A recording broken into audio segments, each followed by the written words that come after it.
My name is Karen McGrath. I teach in the communications department here at the College of St. Rose, and I have been doing so for 20 years. I arrived here in 1997, and before that I taught for a year out in Southern Illinois University, where I did my PhD.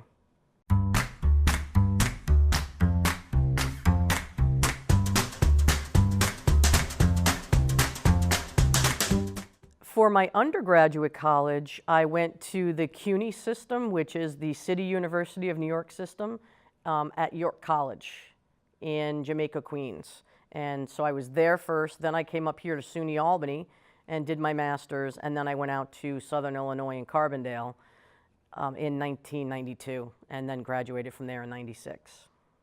So my undergraduate degree is in speech. And then my master's degree from SUNY Albany was in communication.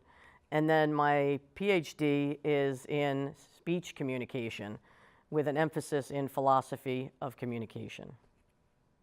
Busy, kind of like all of you, keeping busy, especially in the undergraduate area. I was involved in a lot of different extracurricular activities, meeting new people, working. It was a commuter school. We didn't have housing, so whatever we did during the day, mostly because people were going out and working afterwards. So it was a very active lifestyle, if you will, in undergraduate school. Once I hit my master's program, it's a little bit more difficult because you're doing graduate assistantships, at least many of us were, which means you're learning how to teach, and you're learning how to grade, and you're learning how to counsel students, and then you're also taking your full-time load. So there really isn't a lot of extracurricular activity going on during that. But in the PhD program, I actually had some friends who were interested in performance, what they call performance studies, which is an offshoot of theater and speech communication. And so I got involved in doing some of the background for the shows, like helping somebody produce a one-woman show.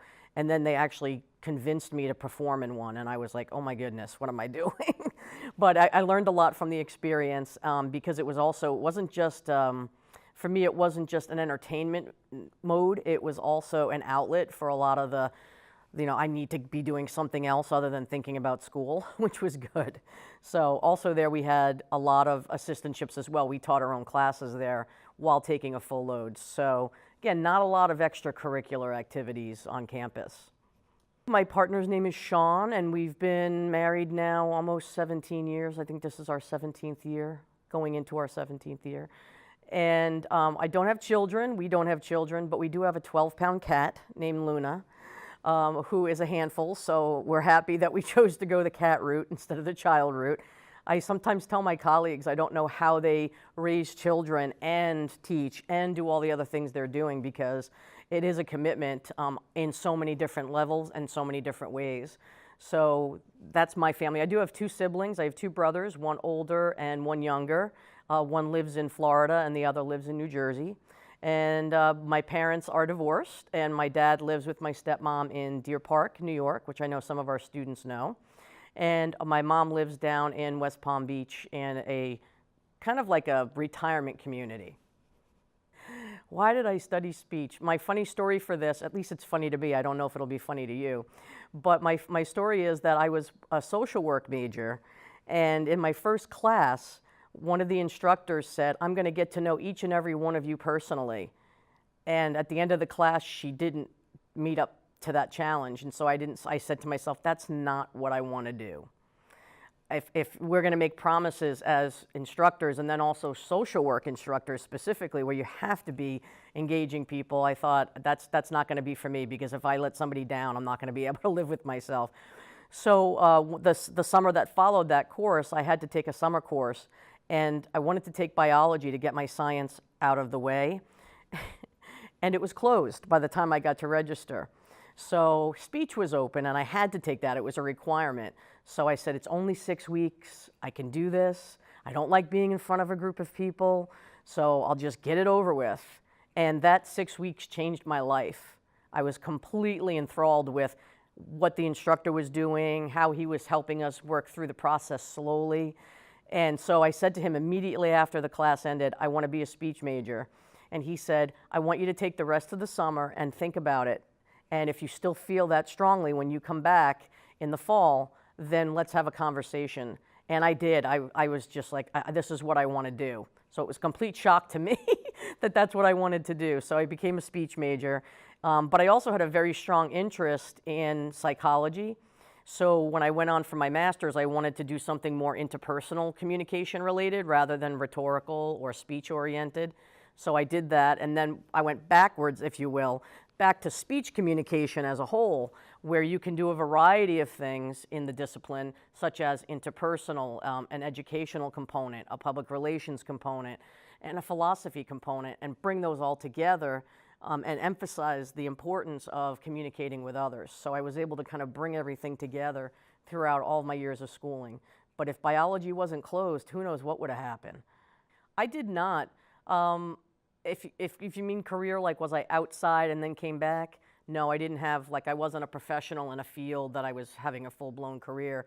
Like most of us here at St. Rose, when I hear the students talking, it's usually side jobs, trying to make a living just to get by. So it was little things like that that I did. And I was pretty clear that I knew I didn't want to do that for the rest of my life. But I took about a year and a half off between high school and college because I wasn't sure exactly what I wanted to do. And like I said, it just kind of hit me that that's what I wanted to do. I wanted to be in a new environment, which was York College, because it wasn't my hometown, it wasn't near my hometown. And it worked out because of that speech instructor that I had. I was always wowed by his ability, and his name is Jim Como, Dr. Jim Como, James Como, and he just retired from York College. And he always had this way of engaging the students and making what he thought was interesting to us. And he also knew a lot about current events, and I thought, that's really not something that's my strength. And I was always impressed with what he knew and how he knew it, and then how he communicated that to us, especially as 20-year-olds. And so that really increased my passion for, what do I want to do? I think I want to teach, but we'll have to see because I have to go through my master's program. And then I was pretty sure that that's what I wanted to do. My graduate assistantships really helped me say, I know I want to teach, but I don't want to teach to a group of 500 up at SUNY, which was my first class that I taught. My first lecture ever to 500 students, yes. Then my second assistantship there, the second year, was with 250 students, and that still didn't feel any better. So by the time I got to Southern Illinois, we were having our own classes, and it was like 20, 25. I thought, perfect, and I enjoyed it, and I enjoyed getting to know the students and learning from them as well. Well, the interview process, it's always going to depend on what colleges are available. But when you're looking around, I knew I wanted to go to potentially a small private school or medium-sized private school, one that emphasized teaching and not research as much. So that's the difference between going to, say, SUNY at a university level versus a college level, where you can still have some of those programs, but everything is a little bit more manageable, and you don't have to kind of respond as much to some of the educational guidelines that are happening at the state and governmental levels.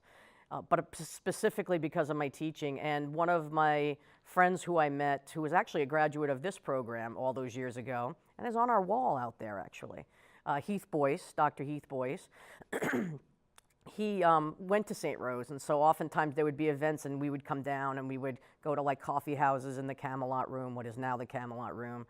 And so I had known about St. Rose through him, and so when I was looking for a job, I thought St. Rose would be a good fit for me, and it just so happened they had an opening at that time in the areas that I was hired to teach, which were more of the social interaction courses, gender, culture, interpersonal communication, group communication. So it really was a good fit. So I came in, did the interview, met Mary Alice and Fred and Gary, these are old names now, and I think we just clicked, so it worked well for us. It's still those social interaction courses. I was thinking about this earlier. I said, I'll bet you they'll ask me that question. And I like any of the classes I teach because I try to challenge myself and always try to update my classes each semester to bring in new material, current events, because a lot of times, especially in the intercultural classes or the gender classes or the interpersonal classes, the concepts and the models and the theories aren't going to change that much, a lot of the basic ones. So now it's about how do you make the material relevant. And I like the challenge of making it relevant. And I also like to hear from the students and see where they are, because what I know is only what I know. It's not what they know. And there are things that they know that I don't know. So I would say I enjoy a lot of my social interaction courses, but I'm really enjoying my first round of social media, and I always enjoy media literacy because I truly believe in that role, the role of media literacy in our culture, especially now. Oh, we always have like a whole big, thing in our heads that we want to teach 15, 20 different classes, but sometimes we just can't do that. We do have an option or an opportunity in our department to teach topics courses, but we also want them to be relevant and applicable to what our students are doing across our different concentrations. And we want to make sure that we're helping you meet our objectives that we want to accomplish in the comm department and have you accomplish to be the best in your careers. So, I have a whole bunch of courses I'd love to teach, but I don't know that they'll ever happen. But the social media course is a brand new course for me. And there was an opportunity to do that because of the emphasis on social media and teaching it from a theoretical and then a practical perspective across the concentrations. And so that's been wonderful. I enjoy those opportunities. Well, Jackson Murphy just informed me a few weeks ago. He's the one of the editors or writers, staff writers for the Chronicle. He is a big Eagles fan, Philadelphia Eagles fan, and I'm a Giants fan, diehard Giants fan for 30 years, even longer. So we had our little tensions between us in terms of, fun tensions. So my fun fact is I'm a huge football fan. I'm a huge sports fan in general. I love sports. And then another interesting fact, I think, would be that in the past 2 years, you asked me about the number of courses, if there were opportunities to teach new courses. And I have a great idea for a craft beer studies program here at St. Rose, and nobody's really listening right now. But I do think from a liberal arts perspective, with a science concentration within that, it would be one of the, it would be a good program to have. So it goes along with my book that's coming out with Regina Luttrell and our husbands, called Brew Your Business, the ultimate craft beer playbook, which comes out in the middle of November. And then it also fed into my desire to want to know more about, again, who I'm teaching. And so the fact about that would be I also have another book out called The Millennial Mindset, which is now going to be in paperback in December. So that's a big thing for us. So that's me. Keep challenging yourselves. Don't always take what you think you're best at. Take some things that you're not good at and learn why that is, and then maybe develop the skills or the knowledge in those areas.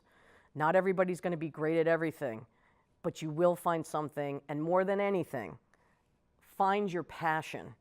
Sometimes passion in what you're doing is worth more than the money you're going to make in that career. So live by your passion, not by your wallet.